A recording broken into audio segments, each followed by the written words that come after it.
नहीं, अस्सलाम वालेकुम। मैं हूँ निशान अहमद सिद्दीकी। आप देख रहे हैं सबसे पहले पाकिस्तान। इस वक्त मुल्क में जो है ज़ेर बहस एक ही केस है। वो है नए आने वाले चीफ जस्टिस कादी फाइज ईसा साहब की तैनाती। कादी फाइज ईसा साहब ने जिस तरह से कल फुल कोर्ट बेंच के जरिए जो समाअत की, जिसकी सरबराही वो खुद कर रहे थे, और इस पूरी समाअत को जो है लाइव जो उन्होंने पूरी दुनिया में दिखाया, तो उससे उन्होंने बहुत से लोगों की छुट्टी कर दी। खासतौर पर मैं दो लोगों की बात करूंगा। दो लोगों के लिए तो उन्होंने बहुत ज़्यादा जो है मुश्किलात पैदा कर दी। उस पर मैं बाद में आता हूँ, लेकिन सबसे पहले मैं बात करता हूँ कादी फाइज ईसा साहब की। और आज मैं बताऊंगा कि एक पाकिस्तान में जो ये 10 दिन में जो फैसले करेंगे चीफ जस्टिस ऑफ पाकिस्तान, उससे जो है किन लोगों के लिए जो है मसाइल पैदा होंगे। अब काजी फाइज ईसा साहब ने कल जो है जैसे उन्होंने जब हलफ लिया, और हलफ लेने से पहले उन्होंने कुछ ऐसी चीज़ें की, ज़ाहिर सी बात है। पहले जो माजी में जो बातें इमरान खान साहब करते थे, जब इमरान खान साहब हुकूमत में नहीं आए थे और वो कहते थे कि मैं प्रोटोकॉल कल्चर का खात्मा करूँगा, वीआईपी कल्चर ख़त्म होगा, तो उसकी बुनियाद काजी फाइज ईसा साहब ने डाल दी।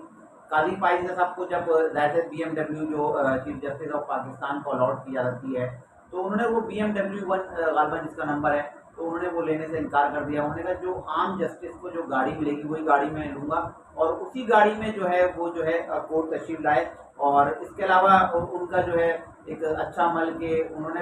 मुल्क की तारीख में पहली बार जो है सुप्रीम कोर्ट में जो है खातून रजिस्ट्रार को तैनात किया, जिनका ताल्लुक भी जो है एक सेशन जज थी। और ये भी सुप्रीम कोर्ट में जो है पहली दफ़ा हुआ है कि किसी खातून को, और उस खातून को जिसका जो है अदलिया से ताल्लुक है, वरना इससे पहले ब्यूरोक्रेट्स को जो है रजिस्ट्रार तैनात किया था। ये भी एक अच्छी रवायत डाली गई है चीफ जस्टिस काजी फाइज ईसा साहब की जानिब से। अब काजी फाइज ईसा साहब के लिए सबसे बड़ा जो चैलेंज है, क्योंकि अब जो वो प्रोटोकॉल नहीं ले रहे और वो फौरी फैसले कर रहे हैं, और जिस तरह से कल समाअत हुई, तमाम लोगों ने इसको सराहा है। लेकिन काजी फाइज ईसा साहब जिस तरह से काम करना चाहते हैं, क्या ये उसमें सुरखुर होंगे? तो मेरी एक नाकिस राय के मुताबिक काजी फाइज साहब के प्रोटोकॉल ना लेना और मराहते ना लेना और फुल कोर्ट बेंच तश्कील दिया, सबसे बड़ी बात 4 साल बाद किसी फुल कोर्ट बेंच की जो है तश्कील हुई है और इजलास हुआ है, क्योंकि 4 साल से ज़ाहिर सी बात है जो जज साहिबान थे उनकी आपस में शायद अंडरस्टैंडिंग नहीं थी, तो एक फुल कोर्ट बेंच नहीं बन रहे थे और इजलास नहीं हो रहे थे, तो ये भी एक अच्छी रवायत कायम हुई। लेकिन मैं बात कर रहा था कि काजी फाइज साहब के प्रोटोकॉल ना लेने से या इन चीज़ों से क्या फ़र्क पड़ेगा। मेरे ख्याल से जैसे पिछले चीफ जस्टिस ऑफ पाकिस्तान गए, जब उन्होंने हलफ लिया था, तो उस वक्त 53,000 केसेस थे, और जब वो गए तो 56,000 केसेस हो गए। अब काजी फाइज साहब के लिए सबसे बड़ा चैलेंज ये है कि अब जो इस वक्त जो 56-57,000 केसेस जो पेंडिंग हैं, उन पेंडिंग केसों को वो किस तरह से कम करते हैं। क्योंकि अगर ये भी इसी तरह से बयान देते हैं और कहते हैं कि मैं प्रोटोकॉल नहीं लूँगा, मराहतें नहीं लूँगा, और जब इनके 13 माह की मुद्दत पूरी होती है, जाते हैं और केसेस की तादाद 56-57 से बढ़ के अगर मजीद बढ़ जाती है, तो फिर शायद पाकिस्तान की आवाम के लिए इनके इस फैसलों की कोई दिक्कत नहीं होगी। तो मैं अब दूसरी बात ये कि काजी फाइज ईसा साहब के जो है अब किस तरह से चलेंगे, लेके इन तमाम मामला को किस तरह से लेके चलेंगे। तो काजी फाइज ईसा साहब के जो है जो हवाले से मशहूर है, सबको मैं पहले भी बात कर चुका हूँ कि आइन कानून के तहत वो चलते हैं। और अब उन्होंने सोचा है कि वो इस्टेब्लिशमेंट और तमाम सियासी जमातें और अदलिया के जो दीगर जजेज हैं उनको साथ लेकर चलेंगे। और इसकी एक मिसाल कल नज़र भी आई कि 15 रुकनी जो बेंच था, उसमें वो जज साहिबान भी थे जो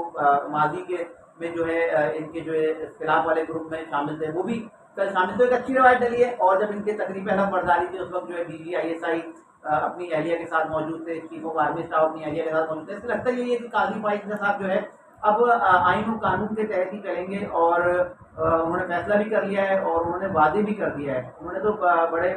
जो सख्त अल्फाजों में कहा कि मैं आइन और कानून का पाबंद हूँ, मेरी ज़ाती मर्जी नहीं चलेगी, अगर मुझे कोई चीज़ पसंद नहीं है तो मैं अपनी पसंद को जो है अदालती फैसलों में मुसल्लत नहीं कर सकता। मैं आइन और कानून के तहत जो है तमाम फैसले करूँगा। मैंने स्टार्ट में बात बोली थी कि इन्होंने दो लोगों के लिए जो है मसले पैदा कर दिए, और वो दो लोग हैं कल फुल कोर्ट बेंच में समाअत की और लाइव दिखाई गई। तो दो वकील जो थे जो दलाइल दे रहे थे, उसमें एक ख्वाजा तारिक रहीम है और इम्तियाज सिद्दीकी साहब हैं। ये दोनों कल दलाइल दे रहे थे, और एक ही बात थी दोनों की कि मैं कह रहा हूँ मेरे मुताबिक। लेकिन काजी फाइज साहब ने कहा कि आप आइन और कानून के तहत आप बताएं। کون سی شک کے تحت ہے، آپ مجھے قانون بتائیں، پارلیمنٹ نے جو قانون پاس کیا ہے، آپ مجھے دلائل، آپ مجھے آئین سے دیں، آپ مجھے، میں چاہتا ہوں میری مرضی۔ تو کل پاکستان کی عوام نے دیکھا، اور لائیو دکھانے کا مقصد بھی یہی تھا کہ لائیو دکھا کر پاکستان کی عوام کو بتایا جائے، کیونکہ اگر کل کو یہ اگر ان کیمرہ اگر سماعت نہیں ہوتی، پوری دنیا نہ دیکھتی، تو یہ وکلا باہر آ کر کہتے کہ بھائی ہم نے تو دلائل دیے، لیکن جو ہے ان کو متنازع بنانے کی کوشش کی جاتی چیف جسٹس آف پاکستان کو۔ تو انہوں نے پوری لائیو سماعت دکھائی، اور دیکھنے والوں نے دیکھا کہ ان کے پاس جواب ہی نہیں تھے۔ دونوں وکیل جب باری باری، اب خواجہ حارث صاحب جو معذرت خواجہ طارق رحیم صاحب جو ہے، خواجہ طارق رحیم صاحب تو جس طرح ان کے پسینے چھوٹ رہے تھے، اور خود ان کے وکلا جو موجود تھے وہ ظاہر سے جب دلائل کے بارے میں خود کہنے لگ رہے تھے، وہ بس پسینہ پوچھتے، ان کے سوال کا کیا جواب دیتے؟ جیسے جسٹس صاحبان جب سوال کرتے ان کا جواب ہی نہیں تھا، وہ کہتے ہیں ہم آپ کی لڑائی لڑ رہے ہیں، ہم آپ کی نہیں کر رہے ہیں۔ تو کوئی انہوں نے جو ہے واضح کوئی جواب نہیں دیا۔ اب دوسری طرف جو ہے امتیاز صدیقی صاحب، وہ بھی بڑے وکیل، یہ دونوں بڑے وکیل تھے، اور جب ان کو کل دیکھا، ان کے لوگوں نے ظاہر کے بہت سارے کلائنٹس ہوں گے، اور انہوں نے دیکھا کہ یہ بہتر انداز میں جو ہے دلائل نہیں دے پا رہے، اور اگر یہ ان کیمرہ سماعت نہیں ہوتی، بعد میں کہتے ہیں کہ ہم نے بہت اچھے سے دلائل دی ہے، کیونکہ ان کی بھاری بھاری فیسیں ہیں۔ اب لگتا یہ ہے کہ یہ دو جو وکیل جو حضرات ہیں، جو کل اگر مگر کیوں میں جو ہے اٹکے رہے، اور کوئی وضاحت نہیں دے سکے، کوئی واضح آئین و قانون کے تحت جو ہے وہ قائل نہیں کر سکے ان کو، عدالت کو، جو ظاہر سے 15 رکنی فل کوٹ بینچ تھا، ان میں سے ایک جج صاحب کو تو آپ قائل کر لیں، لیکن وہ نہیں کر سکے۔ بہرحال اب 3 اکتوبر تک اس سماعت کو ملتوی کر دیا گیا ہے، اور 25 ستمبر تک جو ہے تحریری دلائل جو ہے ان لوگوں سے مانگی ہے۔ خواجہ طارق رحیم صاحب کو جو ہے 22 سوال دیے ہیں، اور مجھے لگتا نہیں ہے کہ خواجہ طارق رحیم کے امتیاز صدیقی صاحب جو ہے اس پر زیادہ جو ہے آرگومنٹ دے سکیں یا بحث کر سکیں، کیونکہ آئے ہے کہ پارلیمنٹ کے بنائے گئے قانون میں جو ہے عدالت جو ہے مداخلت نہیں کر سکتی ہے۔ اب جو ہے اس کے علاوہ میں بات کر رہا تھا کہ پی ٹی آئی نے بھی ایک پٹیشن اور ایک اپیل کر دی ہے کہ چیف جسٹس آف پاکستان سے کہ جو ہے 9 مئی کے واقعے پر بھی جو ہے فل کوٹ بینچ بنایا جائے۔ اب چیف جسٹس قاضی فائز صاحب کے لیے یہ بھی ایک بہت بڑا امتحان ہے کہ وہ فل کوٹ بینچ تشکیل دیتے ہیں۔ اس کے علاوہ میں نے کل الیکشن کا ہی بتایا کہ اب اگر آئین و قانون کی بات کرتے ہیں تو 90 دن میں الیکشن کرانا بھی ان کے لیے ضروری ہو جائے گا، یہ بھی ان کے لیے ایک بہت بڑا مسئلہ ہے۔ اب مجھے لگتا یہی ہے کہ اب جو 3 اکتوبر کو جو فیصلہ ہوگا وہ یہی ہوگا کہ زیادہ 15 رکنی بینچ ہے، یہ فیصلہ شاید 9/6 یا 5/10 سے یہ فیصلہ آئے گا، اور جو سابق چیف جسٹس آف پاکستان جو ججز اصلاحاتی بل میں جو